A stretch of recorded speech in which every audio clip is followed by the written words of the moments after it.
মৰাণত চতুৰ্থ মৰাণ গ্ৰন্থমেলা আয়োজনৰ প্ৰস্তুতি।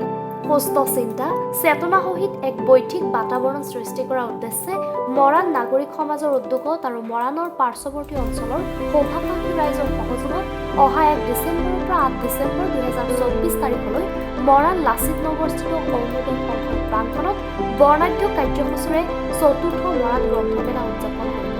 অসমীয়া ভাষাই ধ্ৰুপদী ভাষাৰ মৰ্যাদা লাভ কৰাৰ সমান্তৰালকৈ সমসাময়িক প্ৰযুক্তিগত সহজলভ্য অনেক উপচাৰৰ সৰ্বগ্ৰাসী প্ৰভাৱৰ মাজতে অতি আগ্ৰহ আৰু হেঁপাহেৰে আয়োজন কৰা হৈছে চতুৰ্থ মৰাণ গ্ৰন্থমেলা।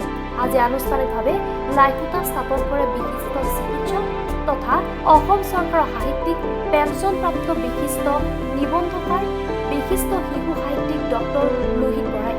উদযাপন সমিতিৰ সম্পাদক বিপুল কুমাৰ ফুকনে আধৰা চমুৰ লাইখুটা স্থাপন অনুষ্ঠানত ডক্টৰ লোহিত বৰাৰ লগতে মৰাণ নাগৰিক সমাজৰ সভাপতি মনমোহন সিং, মৰাণৰ সমাজকৰ্মী সূৰ্য বৰগোহাঁই, জ্যেষ্ঠ সাংবাদিক কৰুণা ফুকন আদিয়ে অংশগ্ৰহণ কৰি গ্ৰন্থমেলাৰ জৰিয়তে অঞ্চলটোত সমাজ ব্যৱস্থা সুস্থ আৰু শান্তিৰ কৰি তোলাত অৰিহণা যোগায় বুলি বক্তব্য প্ৰদান কৰে। উদযাপন সমিতিয়ে গ্ৰন্থমেলাৰ প্ৰতিটো কাৰ্যসূচীতে গ্ৰন্থপ্ৰেমী ৰাইজৰ উপস্থিতি, সুদিহা পৰামৰ্শ আৰু আন্তৰিক সহযোগিতা কামনা কৰিছে।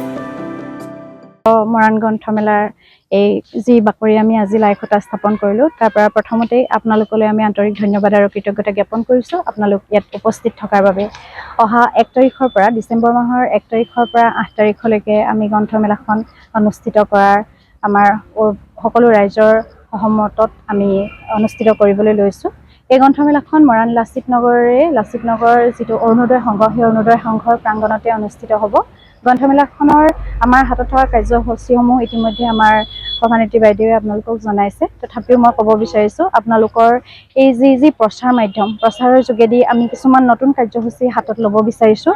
এইখিনি প্ৰচাৰ হ'লে আশা কৰিছোঁ গ্ৰন্থমেলাখনৰ সৌন্দৰ্য আৰু বাঢ়িব আৰু আপোনালোকৰ সহায় সহযোগিতাৰে গ্ৰন্থমেলাখনৰ কষ্ট বৃদ্ধি কৰিব বুলি আশা কৰিছোঁ।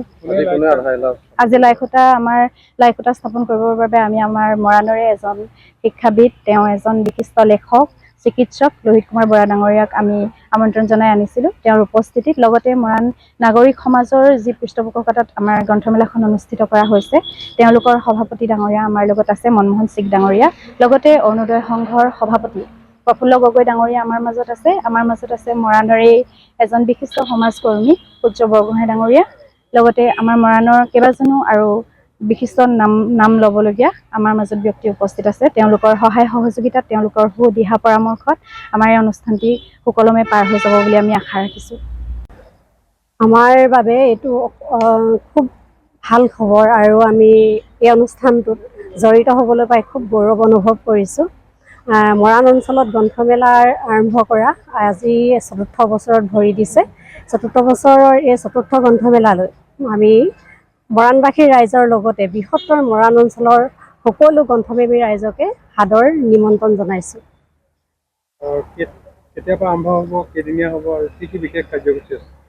এই ৪ৰ্থ মৰাণ গ্ৰন্থমেলাখনি 1 ডিচেম্বৰৰ পৰা 8 ডিচেম্বৰলৈকে হ'ব আৰু আমি বিভিন্ন চৰকাৰী আৰু বেচৰকাৰী দুই মাধ্যমৰ বিদ্যালয়সমূহৰ ছাত্ৰ ছাত্ৰীসকলক আকৰ্ষণ কৰিবৰ কাৰণে তেওঁলোকৰ অনুষ্ঠান লৈছোঁ আৰু লগতে আমাৰ আলোচনা চক্ৰ, বক্তৃতা অনুষ্ঠান, কবি সন্মিলন আৰু তেনেধৰণৰ বিভিন্ন কাৰ্যসূচী আছে আৰু প্ৰতিযোগিতাও আছে।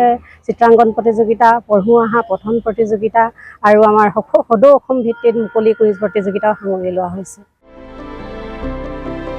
মৰাণৰ পৰা ৰাজু মিশ্ৰাৰ ৰিপৰ্ট, এনি ভাৰত। নমস্কাৰ, মই অজয় ফুকন আৰু এইখিনিতে সমূহ এনি ভাৰত চেনেলটোৰ যিসকল কৰ্মকৰ্তা আছে সকলোৰে মোৰ ফালৰ পৰা শুভেচ্ছা জ্ঞাপন কৰিছোঁ। অসমৰ আচলতে সংবাদ জগতত নতুনকৈ আচলতে এটি আত্মপ্ৰকাশ ঘটিছে আমাৰ নিউজ চেনেল এনি ভাৰত, আৰু এনি ভাৰতৰ এটা খুব ধুনীয়া এটা অনুষ্ঠান হ'বলৈ গৈ আছে। সকলোৱে জানে, আমাৰ সকলোৰে মৰমৰ হাৰ্টথ্ৰব জুবিন গাৰ্গৰ গানে কি আনে, আচলতে জুবিন দাৰ সেই গীতৰ আধাৰত আমাৰ হিৰুদাই লিখা সেই গীতটি গানে কি আনে, এই গানে কি আনে নামৰ এটি তেওঁলোকে সাংগীতিক ৰিয়েলিটি শ্ব' কৰিবলৈ গৈ আছে আৰু 15 আগষ্টৰ পৰা গোটেই আৰম্ভ হ'ব। প্ৰথম অডিশ্যন অসমৰ ধেমাজি জিলাত আৰম্ভ কৰিব। গতিকে যিসকল প্ৰতিভা আছে, যিসকলে গান ভাল পায়, যিসকলে তেওঁলোকৰ নিজৰ প্ৰতিভা আচলতে দেখুৱাব বিচাৰে, এই ৰিয়েলিটি শ্ব'ত গানে কি আনে এই প্ৰতিযোগিতাত অংশগ্ৰহণ কৰক আৰু খুব ধুনীয়া আপোনালোকে সুবৰ্ণ সুযোগ লাভ কৰিব।